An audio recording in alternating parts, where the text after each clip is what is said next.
Baik. Assalamualaikum warahmatullahi wabarakatuh. Waalaikumsalam warahmatullahi wabarakatuh. Alhamdulillahi rabbil alamin. Wabihi nasta'inu ala umurid dunya waddin. Wassalatu wassalamu ala ashrafil anbiya'i wal mursalin. Wa ala alihi wa ashabihi ajma'in.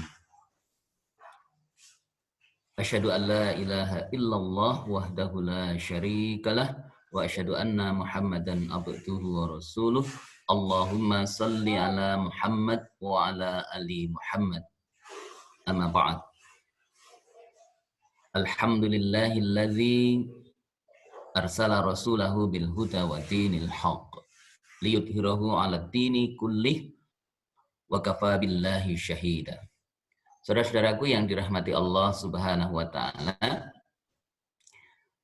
bersyukur kita masih diberi kesempatan oleh Allah Subhanahu wa taala, dan pada kesempatan hari ini kita akan melanjutkan kembali kajian kita, yaitu mengkaji surat Fatir, surat yang ke-35 ayat 29 dan 30.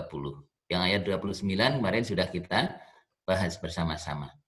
Yang intinya di dalam ayat kedua ayat itu, terutama di ayat 29, bahwa Allah Subhanahu wa taala memberikan jaminan kepada kita bahwa di dalam suatu perniagaan ada perniagaan yang dijamin oleh Allah tidak pernah akan rugi. Yaitu, lalu siapa yang mempunyai ciri itu? Dijamin oleh Allah mereka yang tidak akan rugi adalah orang-orang yang yatluna kitab Allah, selalu membaca kitab Allah, membaca Al-Quran. Kemudian yang kedua, wa aqamus shalah wa anfaqu mimma razaqnahum sirra wa alaniyah. Nah, saya izin mau share materi untuk hari ini biar lebih jelas ya. Baik, ini materi kita.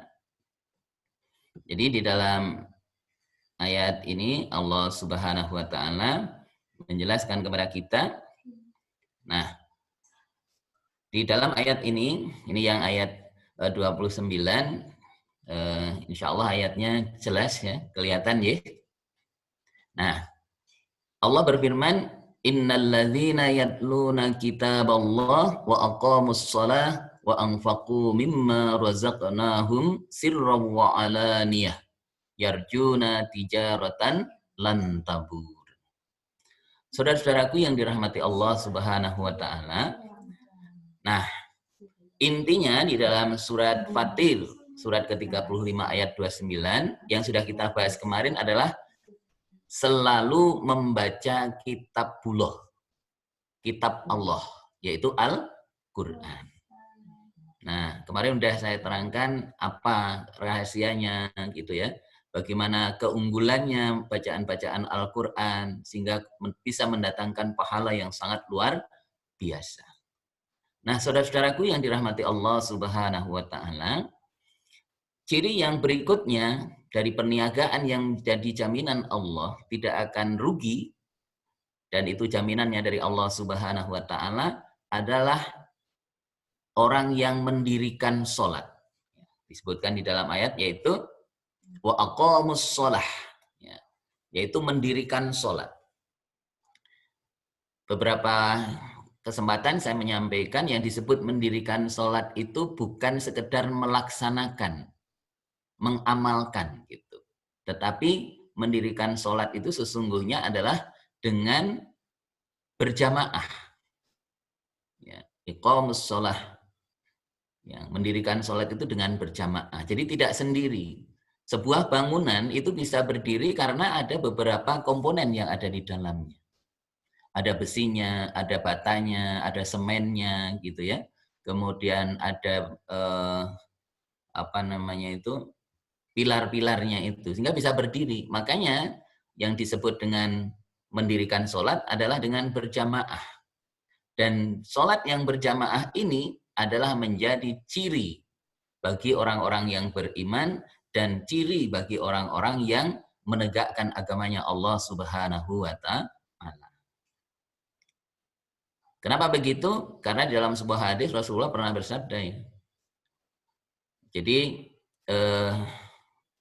bahwa di dalam sebuah hadis Rasulullah itu pernah menyampaikan as-sholatu imaduddin. Salat itu adalah tiangnya agama. Jadi tiangnya agama itu adalah salat. Faman aqamaha, barang siapa mendirikan salat itu, menegakkan salat itu, faqad aqamadin. Maka dia mendirikan agamanya. Maka Islam itu kan dibangun dari 5 hal. Bunyal Islamu ala khamsin gitu ya. Jadi Islam itu dibangun atas 5 pondasi, 5 hal, yaitu syahadati alla ilaha illallah wa anna Muhammadar Rasulullah wa iqamis shalah wa ita'iz zakah, kemudian wa haji fi baitillah, dan yang terakhir adalah wasaumi Ramadan. Jadi itu pilar Islam, ya, pilar Islam. Jadi orang yang mendirikan sholat berarti mendirikan agamanya, mendirikan agama Islam, menegakkan agama Islam. Maka Rasulullah menyampaikan kembali bahwa waman tarokaha, barang siapa meninggalkannya, tidak melaksanakan sholat itu dengan cara berjamaah, maka apa jaminannya atau sanksinya? Faqad hadamatin. Jadi waman tarokaha faqad hadamatin. Barang siapa meninggalkan sholat berjamaah, maka sesungguhnya dia telah meruntuhkan, merobohkan agamanya. Oleh karena itu, saudara-saudaraku yang dirahmati Allah Subhanahu wa Ta'ala, sholat itu menjadi penting banget bagi orang Muslim. Bahkan di dalam sebuah hadis yang lain, Rasulullah menegaskan bedanya orang kafir dengan orang mukmin terletak dari sholatnya. Jadi sholat itu menjadi pembeda antara orang kafir dengan orang mukmin. Karena insya Allah kalau orang yang sholatnya benar, maka dia akan menjadi benteng gitu. Menjadi benteng gitu. Karena sholat itu adalah tanha anil fahsyai wal munkar. Yaitu sholat itu bisa mencegah dari perbuatan keji dan mungkar. Artinya kalau memang kualitas sholat seseorang itu betul-betul baik, betul-betul sesuai dengan kaidah-kaidah yang telah ditetapkan di dalam ajaran agama Islam, sesuai dengan yang dicontohkan oleh junjungan kita Nabiullah Rasulullah Muhammad Sallallahu Alaihi Wasallam, insya Allah akan bisa menjadi sarana untuk mencegah perbuatan mungkar, mencegah perbuatan keji. Sehingga kalau orang yang sholatnya benar, pasti dia akan dijauhkan dari segala kemaksiatan, kemudharatan, dan lain-lainnya. Itu jaminan orang yang sholat. Bahkan sholat itu juga menjadi kunci gitu. Wong kalau kita pagi hari saja gitu ya, sebelum sholat fardu subuh, sholat fajar itu adalah sholat subuh, nama lain dari sholat subuh, maka kita melaksanakan sholat sunnah fajar. Jadi sholat sunnah 2 rakaat sebelum subuh. Ya, ketika sudah masuk waktu subuh, kita laksanakan sholat 2 rakaat. Apa jaminan Rasulullah? Sholatul fajri khairum minad dunya wa ma fiha. Jadi sholat sunnah fajar itu lebih baik, khairun. Ya, khairun itu lebih baik. Minad dunya, dari dunia. Jadi dunia yang luasnya kayak gini itu kalah dengan pahala sholat sunnah fajar. Mohon maaf, sholat sunnah fajar. Berarti kalau sholat sunnah saja pahalanya bisa seperti itu, bahkan Rasulullah menyebutkan wa ma fiha, dan juga seisinya, jadi dunia dan seisinya gitu. Berarti orang yang paling kaya di dunia gitu. Insya Allah kalau hari ini kita semuanya sudah melakukan itu, mudah-mudahan dicatat oleh Allah Subhanahu wa Ta'ala, kita adalah menjadi miliarder atau bahkan mungkin triliuner ya. Triliuner dunia pada saat ini. Allahumma amin. Amin. Itu sungguh jaminan Allah. Berarti apa? Sunnah saja pahalanya bisa seperti itu, apalagi sholat wajib, sholat fardu. Cara berpikirnya begitu. Kalau sunnah saja diberi pahala yang sebegitu besar, apalagi dilakukan di bulan Ramadan, maka insya Allah sholat fardu kita jauh dilipat gandakan oleh Allah Subhanahu wa Ta'ala. Oke, saudara-saudaraku yang dirahmati Allah, yang selanjutnya ya adalah ciri berikutnya orang yang akan diberikan jaminan oleh Allah perniagaannya tidak pernah akan rugi adalah menginfakkan harta secara sirrun wa alaniyah. Ya, jadi menginfakkan hartanya secara sembunyi. Sir itu sembunyi. Sembunyi-sembunyi maupun terang-terangan. Secara terbuka. Ini dapat kita lihat di sini. Allah memberikan bentuk balasan gitu ya. Orang-orang yang menafkahkan hartanya di jalan Allah Subhanahu wa Ta'ala. Yaitu di dalam surat Al-Baqarah, surat yang kedua, ayat 261. A'udzubillahi minasyaitonirrajim. Masalul ladzina yunfikuna amwalahum fi sabilillah kamasali habbatin ambatat sab'a sanabil fi kulli sumbulatin mi'atu habbah. Wallahu yudha'ifu liman yasha wallahu wasi'un alim. Perumpamaan orang yang menginfakkan gitu ya. Jadi perumpamaan orang yang menginfakkan hartanya di jalan Allah seperti sebutir biji, ya, sebutir biji itu kan mungkin sangat kecil ya. Bahkan di dalam surat Al-Zilzal itu sebutir biji itu ya seperti biji sawi gitu ya. Itu bisa menumbuhkan 7 tangkai. Jadi sebutir biji menumbuhkan 7 tangkai. Pada setiap tangkai ada 100 biji. Berarti Allah melipat gandakan sampai 700. Jadi kalau satu biji ada 100, berarti ada satu biji itu jadi 7 tangkai, satu tangkai itu ada 100, berarti kali 7, 700. Itu luar biasa. Balasan Allah bagi orang-orang yang menginfakkan hartanya di jalan Allah Subhanahu wa Ta'ala. Termasuk apa? Menginfakkan itu, yaitu untuk memenuhi kebutuhan keluarga kita, membantu orang lain, ya, membantu saudara-saudara kita, gitu ya. Berinfak untuk kepentingan tempat-tempat yang mulia gitu ya, untuk membangun madrasah, membangun sekolah, membangun masjid gitu ya. Nah, ini luar biasa. Jadi ketika kita niatkan itu adalah karena Allah Subhanahu wa Ta'ala, maka diberi jaminan akan dilipat gandakan menjadi 100. Lebih ya, bahkan sampai 700. Tapi ingat, ketika itu kita lakukan di bulan Ramadan, bisa jadi menurut para ulama disebutkan bisa jadi perlipatannya adalah tak terhingga, terserah kehendak dan kemauan Allah Subhanahu wa Ta'ala. Sungguh sangat luar biasa. Oleh karena itu saudara-saudaraku yang dirahmati Allah Subhanahu wa Ta'ala, monggo di bulan Ramadan ini kita punya kesempatan. Kemarin panitia Ramadan memberikan kesempatan kepada jamaah untuk berinfak, bersedekah. Kita coba manfaatkan itu. Kita infakkan sebagian kita untuk kepentingan masjid kita. Nah, siapapun yang mengeluarkan untuk kepentingan jalan fisabilillah, ya, yaitu jalan menuju Allah Subhanahu wa Ta'ala, maka insya Allah akan dilipat gandakan sampai luar biasa. Surat Al-Baqarah 261. Nah, ini juga ada. Ini kita lihat jaminan dari Rasulullah yang di sini. Jadi kita ingat bahwa setiap hari di dalam kehidupan kita, kita akan didampingi oleh 2 malaikat ketika pada pagi hari, terutama pagi hari seperti ini. Nah, ini hadis diriwayatkan dari Imam Bukhari dan Muslim. Imam Bukhari dan Muslim yang meriwayatkan dari Abu Hurairah radhiyallahu anhu bahwa beliau bersabda, tidak suatu hari pun di mana pada pagi harinya seorang hamba ada padanya melainkan 2 malaikat turun kepadanya. Illa malakani yang zilani. Nah, gitu. Jadi 2 malaikat itu menyertai kita. Maka malaikat mengatakan apa? Fayaqulu ahaduhuma, mereka salah satu berkata, Allahumma a'ti